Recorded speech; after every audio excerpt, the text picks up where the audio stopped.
I've felt called into the church to do God's work from the time I was a little child,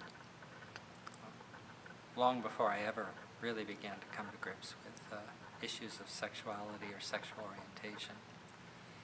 So the church, serving God, following Jesus, have always been an important part of who and what I am and how I define myself.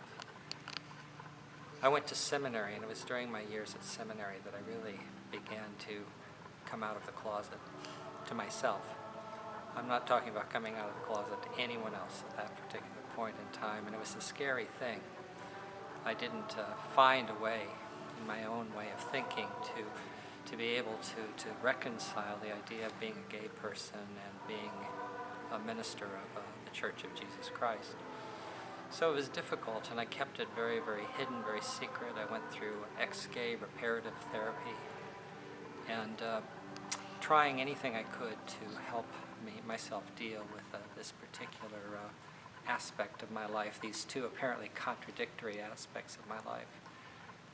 So that went on for many, many years. I became an ordained pastor. I resigned from the pastorate at a particular time, but my district superintendent convinced me that I should give it another try, and I did. And then finally I went to New York. I was in many ways fleeing away from my calling. I thought I would do better as an academic than I would as a pastor of a church, knowing that I was a gay man at that point, having fully come out of the closet to myself and recognizing that I couldn't go back. Didn't want to go back, for that matter. But it was in New York that I began to feel this call into working with local church community again. I started working with a Presbyterian church in New York, West Park Presbyterian Church, and then later Rutgers Presbyterian Church. But this is really where this being called out as an openly gay clergy person comes to the fore. My partner was sick with HIV/AIDS, full-blown AIDS, and this was in the days before the cocktail had been produced. So to be given a diagnosis of AIDS at that time, even with AZT, was still a death sentence.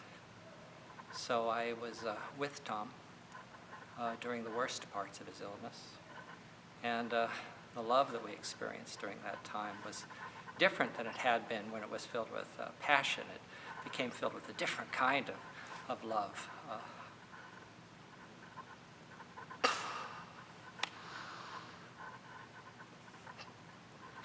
Sorry. And I learned what love really meant in that situation. And when Tom died,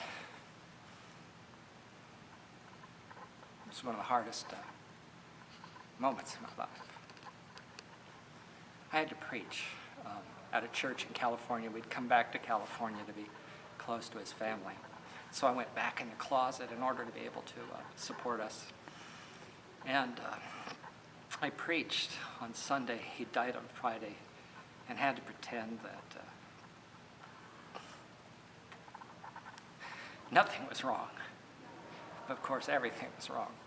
And I came out of that experience of preaching on that Sunday saying to myself, I am never, ever going to do that again.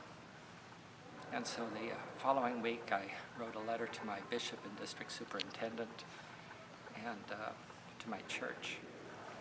I ended up losing my church as a result of that. The bishop asked me to surrender my orders. I refused to do so. Told him that he could take them if he wanted to, but I wasn't going to give them to him. And subsequently went through a period of judicial process in the church, a joint review board, board of inquiry. It never actually went all the way to trial, but it was still pretty tough. I went flying back to New York at that point. Still had my orders intact, but only barely. And in New York, I decided that I didn't want to have anything to do with the church anymore. Just didn't. It was so painful that year at annual conference when they did the memorial service and my spouse didn't get didn't get mentioned. And then to be put on trial for what I knew was a valid love.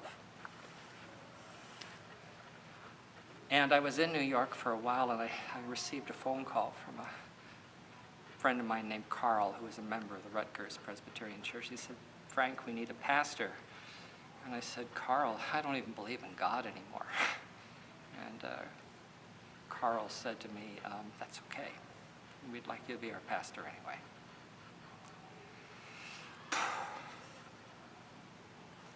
And I don't know what I was doing. I didn't believe in God, so I guess I was praying, but I wouldn't have called it prayer. I struggled with it, and finally I said, "Sure, I'll do it." And what they did for me was more precious than anything I could have ever done for them. That little church, Rutgers Presbyterian Church, loved me back into faith, and then loved me back into the ministry.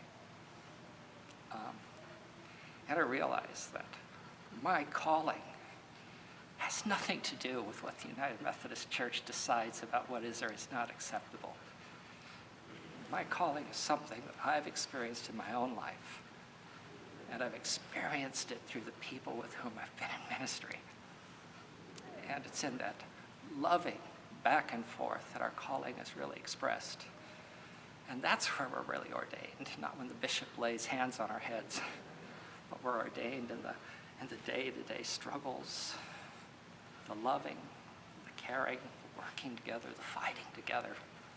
That's where it happens. And that calling is so much more important than what the United Methodist Church decides it's going to ordain and what it decides it's not going to ordain. And so I am an ordained United Methodist minister. Sometimes I wonder why.